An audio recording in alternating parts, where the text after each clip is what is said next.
Right. Well, I apologize because my nephew's back on the line. Oh, nice. James, you really sound like a relative because you're very open with your thoughts. Yeah. Well, he knows he can be. He knows he can be.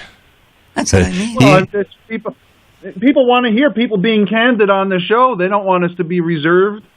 That's right. Good for you. Yeah, unless you can be the National Reserve. Right. Yeah, then you can write me a check. Listen, so give the people an update on what we're talking about today, okay? Sure thing. We are talking about adoption, and one of the ways in which I've dealt with my reunion and my adoption is to go online and Facebook and look up these adoption support groups. And one of the first ones I found is probably my favorite, although I have a few that I really enjoy. Yeah. But this is Adoption Facing Realities is the support group, and anyone that is touched by adoption is absolutely welcome and encouraged to join in and discuss it. Mm-hmm. And we have the group kind of has a mascot. And it's an interesting thing. Amber, what would you say that is? Well, I would say our mascot is the unicorn, and that is because a rainbow unicorn.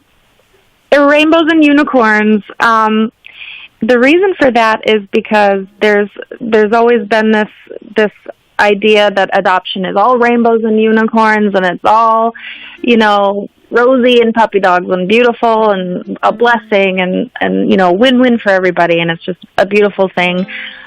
So what our group, the goal of our group is kind of to dispel some of those myths that it's just solely a beautiful thing. And so that's how the rainbows and unicorns have kind of become our mascot. And a unicorn also can be, that one person who everything is totally perfect for, and their adoption was perfect, and everything, they've walked off into the sunset. When in reality, those are very rare, and everybody touched by adoption experiences some sort of grief and trauma. So the idea is that, those rare occurrences where it's 100% perfect is a unicorn, because unicorns don't exist. So it's kind of a tongue-in-cheek thing that we kind of enjoy in the group. Okay. Yeah. Rainbows and unicorns. Mm-hmm. Yes. Rainbows are real, but unicorns are not. Correct. Right. Yeah. And specifically a rainbow unicorn. What? I didn't know there's a rainbow unicorn? Oh, yeah, absolutely. I never heard of this. Picture with him. See, I don't have kids, so I don't know all this stuff. What's a rainbow unicorn? He's got a rainbow unicorn has got a horn that's like a rainbow horn, and they poop out rainbows and behind them. Really? That kind of. They poop out rainbows? Rainbow unicorn. James, you're spilling all our secrets. What kind of books have you two been buying for your children? Is this true? Is this true that unicorns poop out rainbows? Yes. Well, the ones in adoption land do. Yes, the ones in adoption land do. They poop rainbows, and all they want to talk about is how everything is perfect and beautiful. And that's what our group. That's what our group is. Yeah, but everything's not perfect and beautiful for any of us. No, exactly. Agreed. But when people typically talk about adoption out in the general public, it is only the positive aspect of it. No one is discussing the negative. So that's really where it's. Oh, that was so nice of them to adopt, and it was nice of people to adopt. It's loving for people to adopt, but. Yeah, we're not against adoptive parents. Two of the people I loved most in this world were adoptive parents. Yeah. Right? I hope so. It's not us against them. Hey, look, they put up with you. Open their minds. They need an award. They put up with you. But indeed, and I was something else. When my dad got sick and died, in my teenage years, I put my mother through hell. Well, that's because you were angry with God and the world because your dad died. Oh, here we with the God again. No. You're angry with God. You're angry. I'm getting angry with you, Uncle. Right? You're getting angry. Birthday. Yeah. Now, what you were angry that your dad died. You were angry with somebody. You know, I don't want to get back into the religion, so I don't even know if I want to No, make the next forget point. the Let's talk religion. about- Forget the religion. You were angry, though. Oh, hell yeah. Yeah. Oh, yeah. No, yeah. So, Yeah. one of the things that people sometimes do is a couple of things that are wrong on some levels, and Yeah. celebrating Gotcha Day. Most adoptees Gotcha Day? don't like that, right, Amber? What do you mean gotcha Right. days? Sure. I can explain what Gotcha Day is. Okay. Gotcha Day was created probably 20 years ago. I don't know the exact number, but it was created actually by adoptive parents for usually international adoptions. And what it is it's a day to celebrate when the child came home or when the adoption was officially finalized. And so that's the day that the family officially became a family legally. And so many adoptive parents have decided that this is a fun thing to celebrate. They have a party on that day. They celebrate, this is the day we became a family. And over the years, this is kind of something that's been co-opted by adoptive parents who in domestic infant adoptions as well. So within the adoption community, it's a very popular thing to do. What we are learning from talking to adoptees is that Gotcha Day, first of all, the term has got to go because it just kind of conjures the image of, someone with a net over a child, and that's just not something you want to be thinking about, and especially for the child to be thinking about. But more importantly, Gotcha Day is obviously a beautiful, wonderful day for the parents because that's when their child came to them. But it's also for the adoptee, it's a day when they officially were severed from their family and they lost their family. And so though for some people for some adoptees it's a happy day, for some it's bittersweet, but for many that day is not a day that they really want to be celebrating. And so they're telling us this, and they're telling us this, and they're telling us this, and it's a concept that is very difficult for adoptive parents to accept, that maybe doing that was not and is not the best decision, because it means a lot to them. And so there's a lot of pushback when an adoptee says, adoptee day, a Gotcha Day, is not a good thing to celebrate. We have birthdays. We don't need to be celebrating these Gotcha Days, and please don't call them Gotcha Day. And that's the kind of thing in our group, for example, where if that topic comes up, that's the kind of topic that will get a lot of adoptive parents feeling very defensive, having their feelings hurt, brings up a lot of feelings, and just a complete unwillingness to listen to the adoptees. Reason. And reason. I'm sorry, go ahead. And reason. The unwillingness to listen to adoptees and reason. And there's other manifestations of this kind of mentality from the adoptive parents. Like, what is this with adoptive parents breastfeeding? Yes. Adoptive breastfeeding is becoming increasingly common. Obviously, a lot of people believe that breastfeeding is best. And so adoptive mothers, they... In a lot of circumstances, they never got to have that experience. They didn't have the pregnancy. There's this belief that it's a wonderful way to bond with their baby. And so they'll oftentimes take, certain drugs that'll help them lactate. And what we're hearing, though, is that adult adoptees and birth or first parents are saying, we really don't feel comfortable with this concept. It just kind of makes me feel uncomfortable. I wouldn't have wanted my adoptive mom to have breastfed me, and I don't understand this need to pretend that you're the biological parent. There's just a lot of feelings there, and that's another topic where if that comes up, adoptive parents have a really hard time hearing it and really push back, and that's just outright refuse to listen to adoptees and birth parents. And those are some of the more hot button issues, but they certainly cause some massive temper tantrums in our group. Well, I have to say this, though, that there are animals out there, and a cat will come along and there's a goat, and the goat will adopt the kitty cat on the farm and actually suckle on the tit of the goat. So, I mean, you know what I mean? So Sure. Really? Yes. That happens? That's interesting. Yes, it is. Yes. That's very interesting. Yeah, they've Is adopted. that right next to the unicorn? This is truth, bucko. These are unicorns he's talking about. Unicorns do that. That's a good one.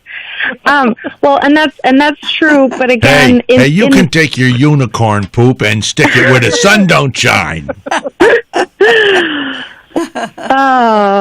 But with animals, we're talking about truly orphaned animals who, their mother has died presumably somewhere, and in domestic infant adoption, these babies still have a mother who is grieving their loss, and that baby... Take over for a second.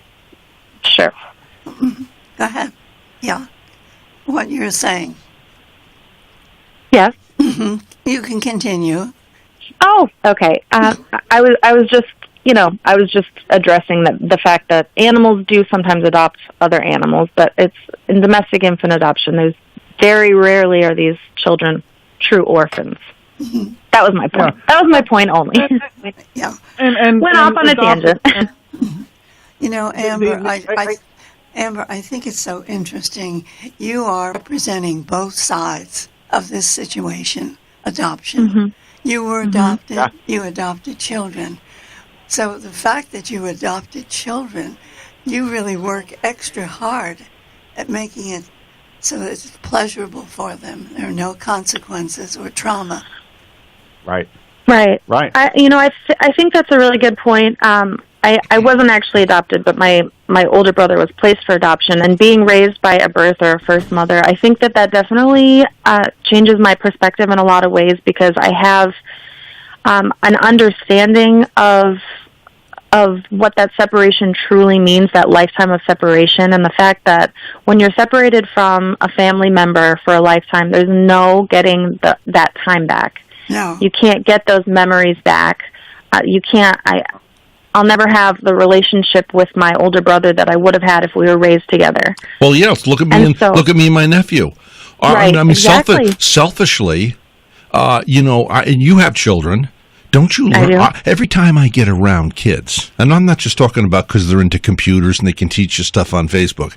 Every time, even when I was younger, you always learn from children and younger people, and you learn from people, period. But they're so innocent. And all those years I was robbed. Who knows? I would be a different man. I mean, maybe not in major ways, but maybe if I had had a friendship, with James growing up, Right. Exactly. And I could have I could have made him my little slave person too. I could have had him out there selling lemonade for me. Have him cut grass. Hey, you. Okay, yeah. I'm the master here of the mansion, and you're just a little punk kid. Now you're going to work for me. Yeah, good luck nowadays. I've been on my kids from over a month to start mulching the leaves, and I'm looking at not a single leaf that's been mulched. Now listen. Well, the thing is, here's the ironic thing is something that probably this young lady doesn't know. I was involved in the music industry. Even won first place vocalist in Ness Music City Song Festival. I had national jingles. I wrote the theme song for Call Me Mrs. Miracle with Debbie Maycumber, the Hallmark movie. And here James was an engineer and into the music industry with keyboards and stuff, working with some very famous people. We would have been together recording. Oh, so the genes travel. Yeah, he could have made his Uncle Rhett rich and famous. And then we'd be talking to you today.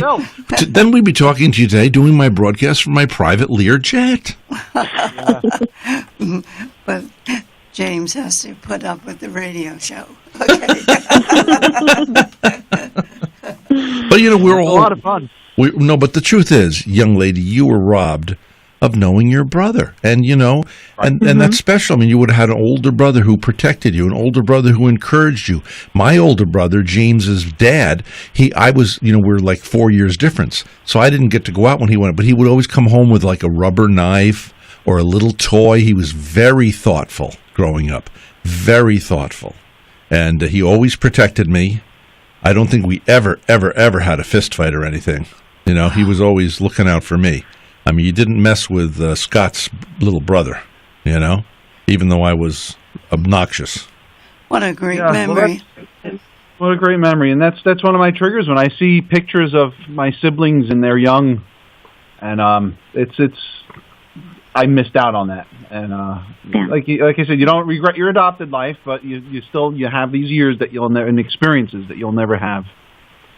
So it's an interesting thing, And someone asked me recently, and we talked about the sadness of reunion. Why would you? Those should be happy tears. I'm like, well, you have to realize I'm mourning the loss of 46 years with family members. Yes, it's very bittersweet. Reunion is very bittersweet.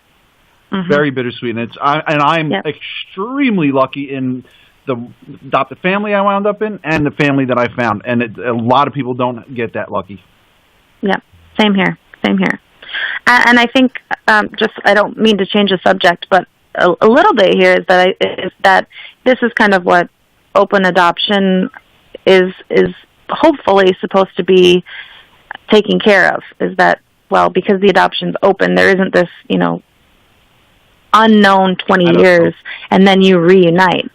That's interesting, Amber. I've thought about that. Now, that's a great subject to bring up because I have really thought about that, and I don't know how hard it would have been for me to grow up and seeing my natural mom and siblings come and visit and then leave.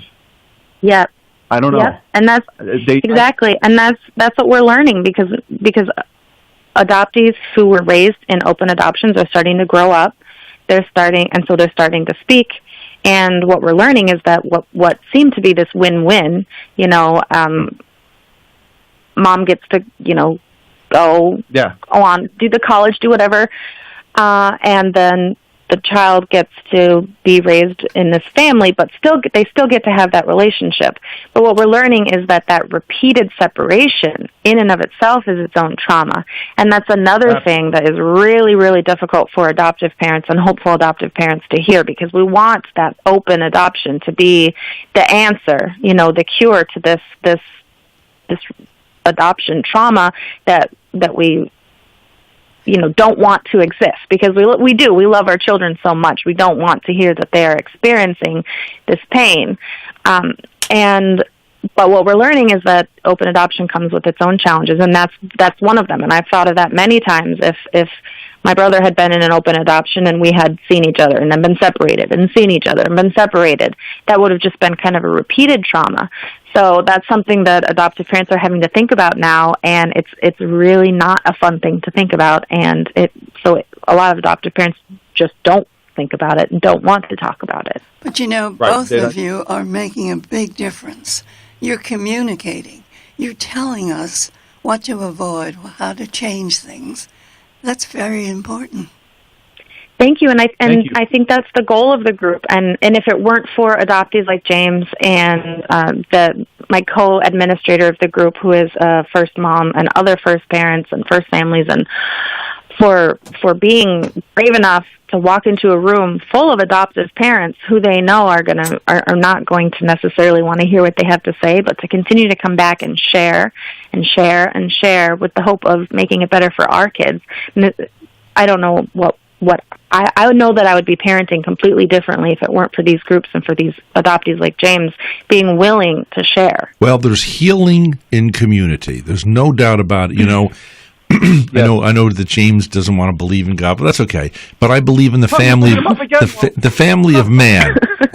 We can leave out, if it offends him, we'll leave out God. But the thing is, we have the family of man, and we all hold hands together because we need each other. And nobody has, my mother used to say, nobody has the whole ball of wax, because, we each have our own little gifts, and we help each other. Isn't that true?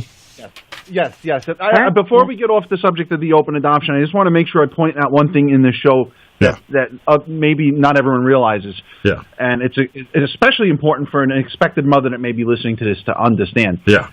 Open adoptions are promised to young mothers so that these mothers will say, oh, I still get to see my child being raised. And the whole thing about this is it is not legally enforceable. And many, many, many times the adoptive parents will get some excuse or reason to close the open adoption. That's a liar. Yep, that's exactly right. I would say that in more situations than not, from what I've seen, talking to hundreds of adoptive parents and first parents, is that overwhelmingly they close by the age of 2 or 5. So this promise is promised to these women.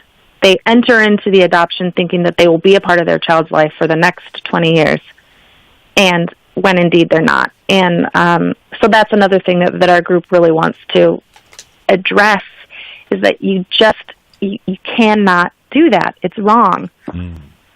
Well, listen. Right, and you cannot rely on it. If you're a young mother thinking about sending your child to adoption, do not rely on it being open. Be warned. Well, we're out of time. We're out of time for today. Amber, thank you. Nephew, thank you. Do you have? Thank you. Do you want to give some directions if somebody wants to get in touch with you guys, or they want to join that chat group you're in? How does somebody out there get in touch with one of you or get involved? Go to they can search Facebook and just search Adoption Facing Realities, right, Amber? Yep, that's all you need to do is Adoption Facing Realities, and you should be able to request to join. All right, guys, have a nice day wherever you are, right? Great, thank you so much, and happy birthday. Oh, thank you. Thank you for remembering that. Thank Great you. having you. Okay. Okay. All right, thank you. Bye-bye. Bye-bye. Okay, bye-bye.